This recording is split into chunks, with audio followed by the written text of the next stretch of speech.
Most people think they know where Christmas and Easter come from.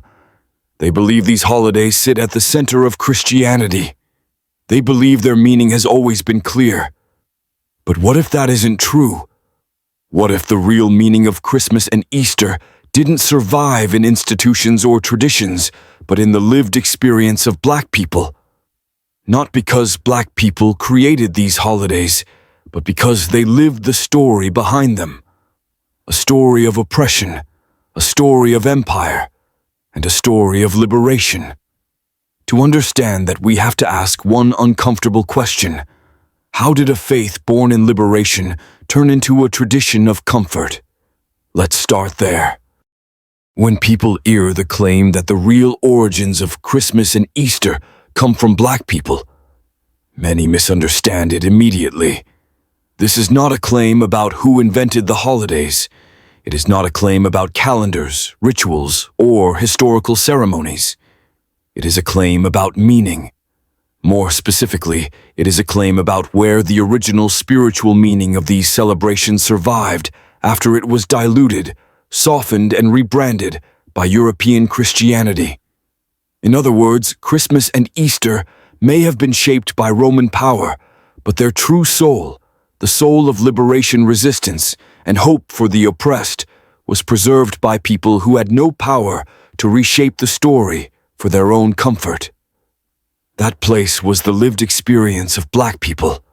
In the Hebrew Scriptures, the heart of faith is not a sentimental holiday. It is Passover. Passover is not symbolic fluff. It is a declaration, a people enslaved, an empire built on oppression, a God who intervenes in history, and a liberation that is real, physical, and undeniable. Passover does not say, endure injustice now and be rewarded later. Passover says, oppression is not God's final word. As long as early Christianity remained rooted in its Hebrew foundation, that message remained intact. But once Christianity entered the Roman world, once it became intertwined with empire governance and political stability, that message became dangerous. A faith that constantly reminds people that empires fall, that slaves go free, and that unjust systems are judged cannot easily serve imperial power. So the center shifted. Passover was pushed to the margins, and new celebrations rose to take its place.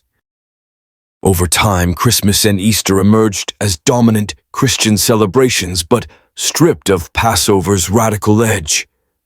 Christmas became gentle, private, and sentimental, a holy birth but detached from empire, occupation, and resistance.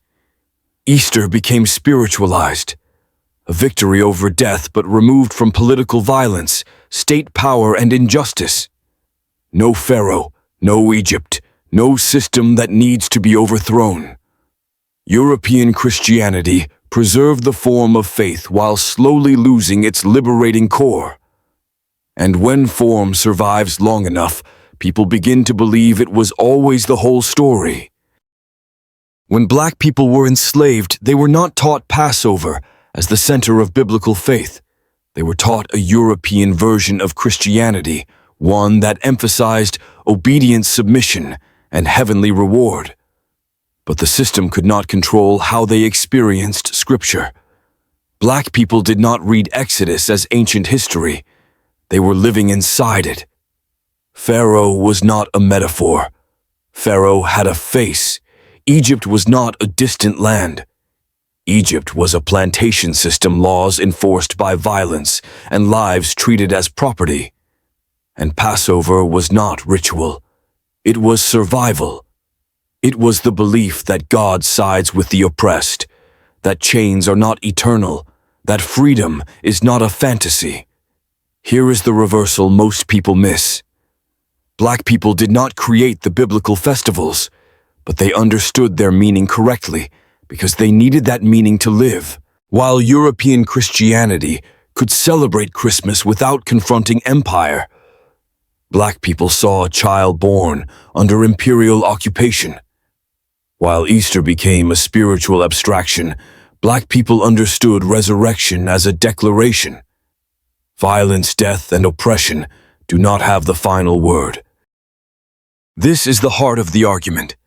Black people did not control the church. They did not set the calendar. They did not define official theology.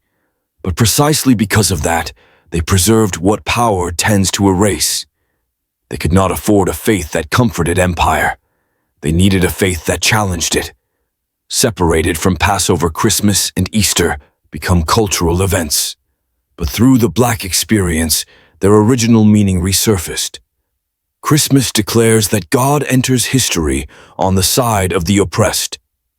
Easter declares that death, violence, and injustice do not win. So when the claim is made that the real origins of Christmas and Easter come from Black people, what it truly means is this: the liberating meaning of these celebrations was not preserved by powerful institutions, but by oppressed communities who lived the biblical story in real time.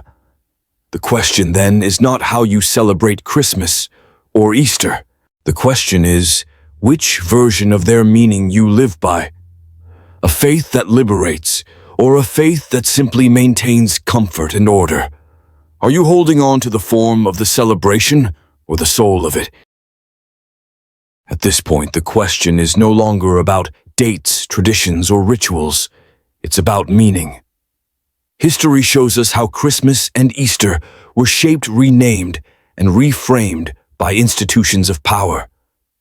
But history also shows us something else, that the deepest meaning of these celebrations survived outside of power. It survived among people who needed faith not for comfort, but for survival. Among people who didn't read the Bible as theory, but lived its stories in their own bodies. That doesn't automatically make anyone right or wrong. It simply forces us to pause. Because once we see that possibility, we have to ask ourselves a more personal question. What version of these stories are we living by today? A version that challenges injustice, or a version that feels safe because it asks nothing of us? This video isn't here to tell you what to believe. It's here to lay out the history, the patterns, and the lived experiences that often get ignored. What you do with that information, that part is yours. And if this kind of conversation matters to you, if you care about faith history and meaning beyond surface-level tradition, you might want to stay connected. Subscribing isn't about numbers here. It's about continuing the conversation carefully, honestly, and without fear of difficult questions. Now, this is history. These are interpretations supported by lived experience and scholarship. But what do you think? Do you see liberation at the center of these stories? Or do you see something else entirely? Share your thoughts in the comments. We read them, we reflect on them, and they shape where this discussion goes next. Because truth isn't something we inherit quietly. It's something we wrestle with together.